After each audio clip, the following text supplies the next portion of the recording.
Hi guys, today we will be dealing with a few RC question types, and as you know, in an RC passage you have a passage and some questions that follow from it. So we have a sample passage and a central idea question.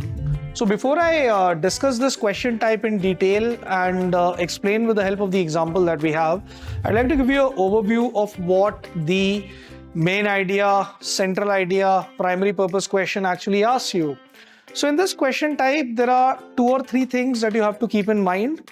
The first and foremost thing that you need to keep in mind is that the central idea question tests your ability to correctly identify the author's primary purpose behind writing the RC passage. That is number 1.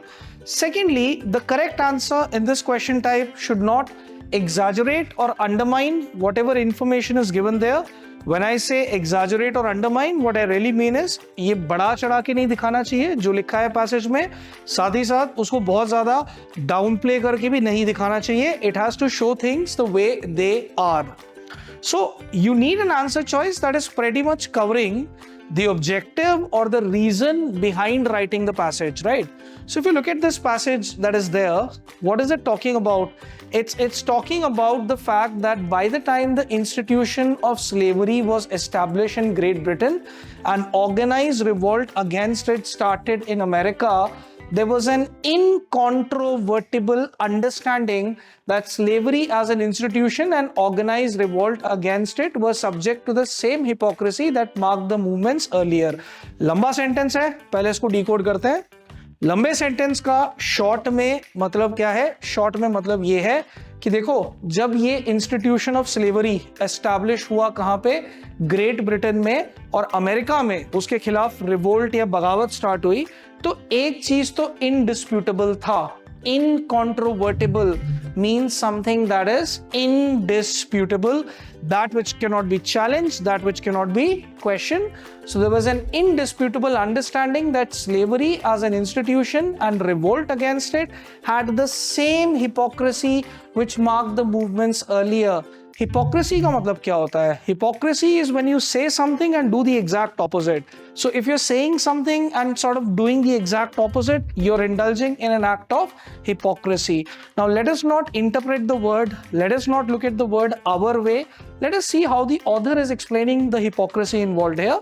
The author says that the abolitionists and Quakers who were involved in protests against slavery were struck by the inconsistency of their stand. So the inconsistency of the stand is related to the hypocrisy.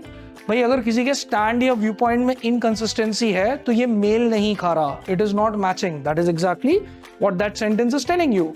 They were denying to the blacks what they were fighting for themselves from Britain. Read the sentence above it, connect the two together, and I guess the idea you're getting is that they are denying freedom to the blacks, the Americans, and this is exactly what they are fighting for from Great Britain. If you understand this, I think elimination between the answer choices is going to be a lot easier. Let's look at the first option that we have. American revolt on slavery was a farce. What is the meaning of the word farce? Farce का क्या मतलब होता है? Something that is a joke, something that does not make sense, something that is a parody, something like that. I do not think that there is enough justification in the passage to tell you that the entire American revolt was a farce or it was a total failure. So this option is not factually supported by data in our passage. Hence, this can't be the right answer. Moving on to the second option. Americans understood the hypocrisy in their conception. Conception का meaning क्या होता है? Understanding. Understood their hypocrisy in their conception of freedom, in their understanding of freedom. And when they did that, they also understood that, they were denying to others the very thing that they fought against. I think this is in a way a very good summation of the second sentence. So let's keep this aside. Americans were indebted to Britain for their cultural perceptions. दो problem है इस option के साथ.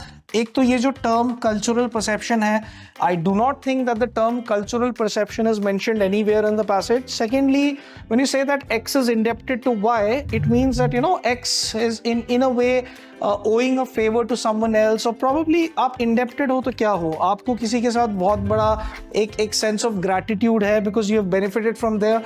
Are we saying that, you know, American revolt is indebted to the British because of some kind of perception? Totally contrary to what's there in the passage. Definitely not the answer. The war against slavery led by Quakers in America was victorious. ये information है ही नहीं हमारे पास.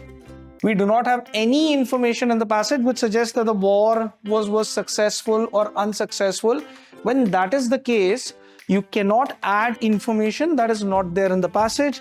Eliminated 3 options, and the one option that is closest in capturing the essence of the paragraph, that's your B option, and hence this is the answer.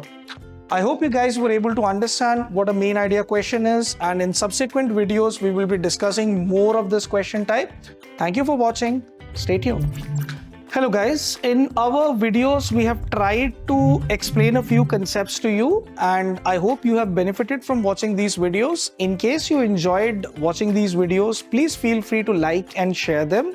In case you have any queries, please feel free to get back to us in comments. We'd be very happy to help you out. Happy learning, and thank you.